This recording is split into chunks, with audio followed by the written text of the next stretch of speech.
What's going on, guys? Winner Kills here. Welcome back to a brand new post-commentary duel video. Here we have Mermails versus True Draco Invoked. So my friends were testing as they get ready for YCS Toronto or Toronto Regional, one of the two. I'm not sure which one it is, but it's in Toronto. I offered to stop by. I'm not going to be going. Traveling to an event right now is something that I'm not really down for, especially with school starting soon and all that nonsense. So I actually start school in like 2 days, so that kind of sucks, but it is what it is. So yeah, I get to Ghost Ogre the Zoodiac Barrage. That was one of like the best cards I had in my opening hand. Now I opted to go first just to clear up any confusion, because obviously you guys can't hear the sound in the video. You know, it's old news. You know how I do the videos. I opted to go first, but I passed because my opening hand was just so subpar. I should have opted to go second. I don't know why I did, or didn't, I should say, as he activates another diagram and destroys his Ignis to get another search. You know, I figured like I said earlier, I'd Ghost Ogre the Barrage, because I feel like if I don't do the Barrage, he ends with the True Draco play and the Zoo play on top of it. I mean, obviously worried more about the Zoo play than I am the True Draco play. You know, I did open up a Gamma Seal, so I was like, you know, if he does drop a Masterpiece on me, who cares? You know, I can get rid of it either way. But, you know, the Trident and things like that will be another issue that might be harder to deal with. So I figured, you know, of course, getting rid of the Barrage would be the best bet. So he has True Draco Heritage and that Dynamite Knuckle with 3-set back row. We see that Apocalypse in the graveyard. I'm going to go for Gofu to get things started here. I figured a Decode Talker would be something to get me some good board presence to at least put pressure on. Maybe bait out some of his back row, because I do believe I did have other plays to make. So Decode Talker hits the board through the Gofu combo. No response to the summon. I've got Instant Fusion in hand. I'm thinking I could make a certain play if I wanted to.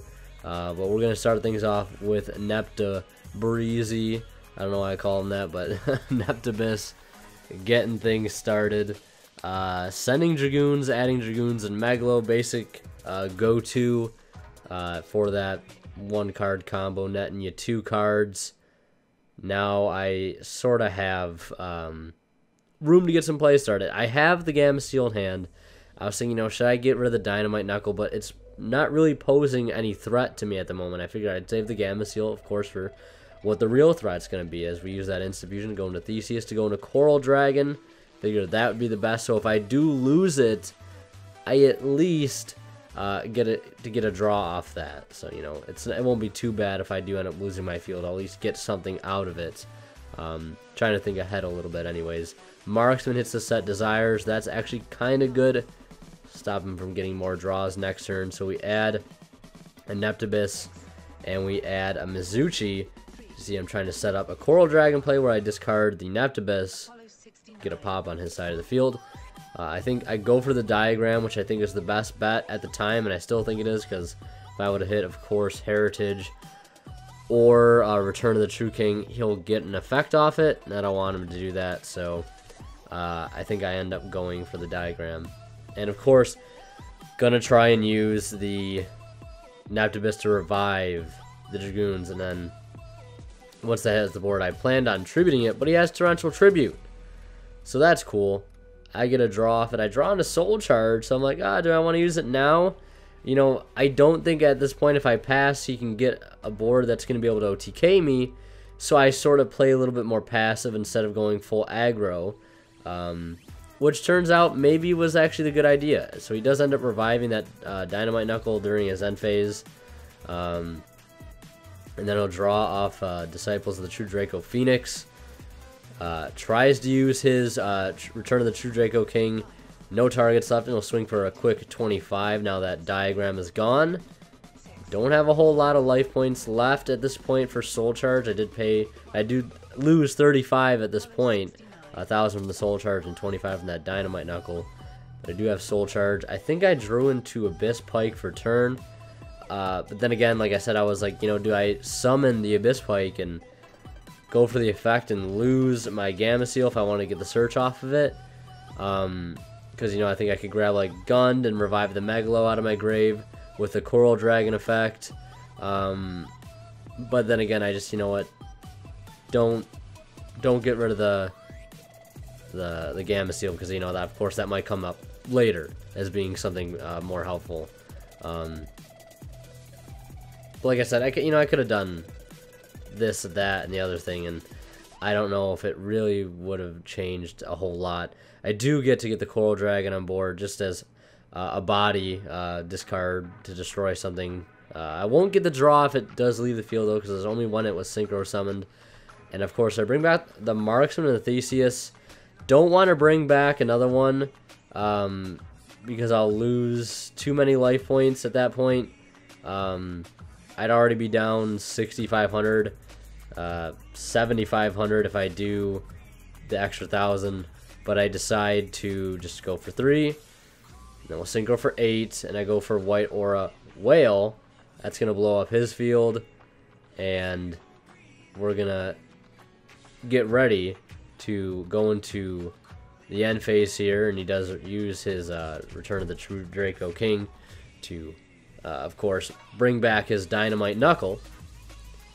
He will attack over for 100. I do not get the draw this time, unfortunately. Forgot about that whole synchro summoned mechanic requirement. Now it is back to my turn. I have the Abyss Pike, which this time I tried to go for it. Of course, it being a little too late. I do grab the gun this time, but you know, maybe bringing back that Megalo would have been helpful. I think, you know, looking back, that's something I should have done. Just normaling the Pike and losing the Gamma Seal. But, you know, hindsight's 20/20. You know, what are you going to do? And here I go for a lackluster play. You know, putting the Abyss Scale on the Pike and bringing out the Dragoons. Unfortunately, at this moment, like, I don't play a rank 4. And I don't, like, see a reason to play one. The only one I'd play, of course, would be Dweller.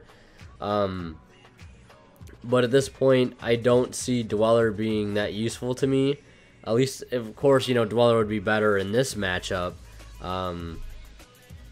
But, you know, I don't always play against this deck. And either way, he has enough damage to, regardless, attack over for a game over the Dragoons for that extra, like, 800 damage or whatever it may have been. And that's it for game 1. I'm able to hold out a little bit despite that very, very slow opening. And like, that's Yu-Gi-Oh! That just happens. I don't think there's anything necessarily wrong with my build. It's like as good as it's gonna get. I'm pretty much at this point. I've tried all of the engines, and it's just as good as it's gonna get. You know, there's only so many ways you can spice up a certain deck before you throw so many things in there. You might as well just play, you know, a different deck. But I opt to go first again, thinking the same logic is gonna bring you know, some change, but I end up just passing out of not making it really worth it to start on that new turn, or to start, you know, with the cards that are going first. Ghost Ogre, though, again getting rid of the Zoodiac Rat Pierre, so that's pretty decent. But unfortunately, he does have the Barrage for the Ram. Perfect setup for, you know, there it is, Dragonic Diagram. Assuming he's gonna pop that and of course revive his Rat Pierre. We'll get a search, though, of a, I guess, a True Draco or True King card. Very, very good combo of the Zoodiacs and the True Kings and True Dracos working very, very well together, as of course we know. You know, some of my friends were debating, you know, like, what's the better deck to take to this event? Is it pure Zoo or is it True Draco Zoo Invoked? I think this is just pure True Draco Zoo. He was playing True Draco Invoked before. But this is True Draco Zoo, and some of my friends were debating, you know, on the competitive side of things, what's going to be better for the event. A lot of my friends are leaning towards True Zoo, or not True Zoo, but like Pure Zoo, because it's just more consistent in what it does. You know, True Draco Zoo might be a little more powerful, but it definitely has a lot more brick cards. Adding another diagram to the field, replacing one with another, destroying, I believe it was a Ram or something along the lines of that, reviving Thoroughblade, getting a lot of board presence here. I think he used that Chakanine to revive the Ram, of course. The fact activates Engrave, so the fact that Chakanine negates it, of course, will not matter. And a Dynamite Knuckle will come down to take Rat Pierre's place.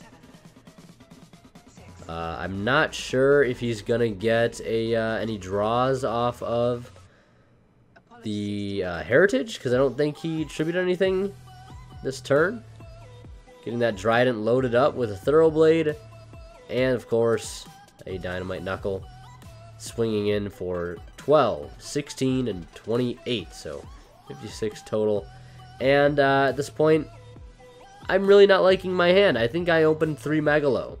And I'm discarding Infantry and Marksman. He's going to use his Dynamite Knuckle effect. And I'm just saying, like, you know, what am I going to destroy? You know, I'm going to go for the Dryden anyways, because if I try to pop something else, he might not use the Dryden. But when I go to attack, of course, he's going to Dryden immediately. And I just scoop there because there's absolutely no point in playing it out any further. So RIP to me. Played it out of the best I could. I just, you know, got a bad hand dealt to me, and that is what it is. So I hope you guys enjoyed this video. I know you saw my friend playing on a Pokemon that there, and I've hinted, you know, to Pokemon in the future. I'm going to work on a educational video of a Pokemon match, sort of explain what's going on before I start just, you know, uploading a Pokemon match here and there, because I am having a lot of fun with the game, and I've probably said this before, but let me know what you guys think on sort of like a educational Pokemon video. I know I've asked already. I've gotten some responses, so a lot of yeses, a no here and there, if any, but it's something I'm interested in. Definitely wouldn't be opposed to giving it a shot, and like I said, I'd probably explain for the most part what's going on in any of those matches at any given time. So yeah, hope you guys enjoyed the video. Leave a like if you didn't. As always, Winterkill signing out. Oh, one more thing I want to mention. I'm going to be trying to get a test hand video for Mermails. Won't be making a deck profile until Mustar Boy comes out in the special super editions or whatever, whenever that is. So yeah, thank you guys so much for watching. Leave a like if you didn't. As always, Winterkill is signing out. We'll see you in the next one.